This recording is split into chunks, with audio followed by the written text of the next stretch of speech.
Aaron Rodgers traded. Y'all know the news by now, but we have to break down the nuances of it all. It's really the biggest day I have seen in sports since working here. So now I have to ask the biggest question of them all.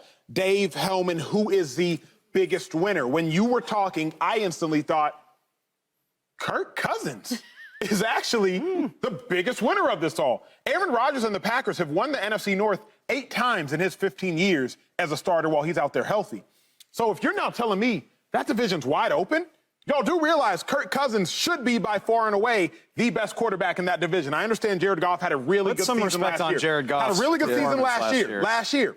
But Kirk Cousins has played consistently good, not great, consistently good for 5 straight years now. I think Kirk Cousins somehow, some way, is the biggest winner. Dave, I know you haven't had a great time to prep. We're doing this for y'all right off the cuff, but who's the biggest winner? I like what you're saying. Every NFC North fan base has to be partying right now, just knowing that that is out of their division. Shots? It's got to take a look at absolutely. Okay. Even with all of that said, I still think it's the New York Jets. And again, I don't know, no idea where their season's going. Can't know that right now. But again, this is the longest playoff drought in North American sports. They haven't made the playoffs since 2010. Ugh. And even when the Jets have been good, in my lifetime, even when the Jets, they're a lot like the Bears in the sense of, like, even when they're good, it's not because they have this great quarterback. They got a great defense. They got Curtis Martin running the ball. Like, the Jets are known for things other than great quarterback I love you, play. Mark Sanchez. I have to say that. He watches the show. Dave, you're I love Mark, too. Don't sound like 2010 was the best year. Okay. 2010 was an amazing year. How much do you love him? I just Mark, sound like Dave. Like, he's going to text me this literally during commercial Mark, break. I love you, Mark. Thank you. Okay, now back on track. Mark and I worked together at the Cowboys. I can't for the tell. record. Like, that's my guy. I can't tell. Look, since Joe Namath, the Jets have not had a quarterback of Aaron Rodgers' caliber.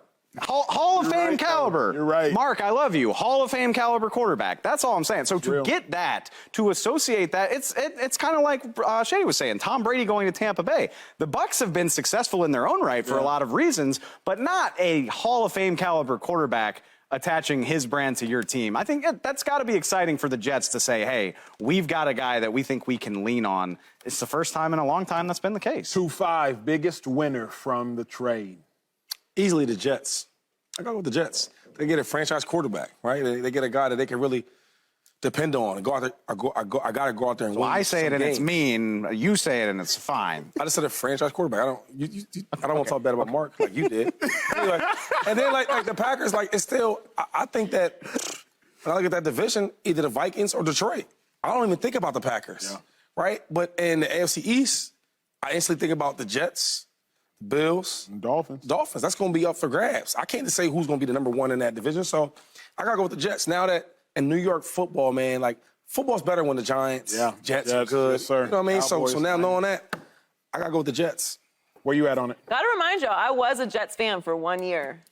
Is this true? That's true. I went to the other side for 1 year. Are these, is that, what is that? Oh, all right, that's fine. This is more Jacksonville, I think. It wasn't intentional. I was going to say Miami, but yeah, I get it. Yeah, Jason. but I got the black. I was thinking like 1 year, but Jason, okay. Yeah, Jason was Duval. there. It was a great year. AFC Championship game. It's got to be the Jets.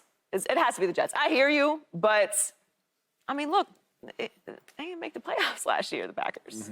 So that division was already competitive last year. Right. So I have to go with the Jets. They've been a quarterback away or whatever for a while now. Certainly they were last year. It's just if they had any kind of competent quarterback play last year, who knows what they would have done. Now, again, I don't know what Aaron Rodgers is going to look like there, but I know that even if he brought what he was last year, which wasn't that good, they would have won more games. Yeah. So I don't know what the barometer for success is here. Maybe as we keep talking, we're going to keep digging deeper into this story. If Aaron Rodgers doesn't win a Super Bowl there, is that considered a failure, considering the fact that we are already talking about him in the same breath as Matthew Stafford and Tom Brady? So is that considered a failure? Personally, I think it would be.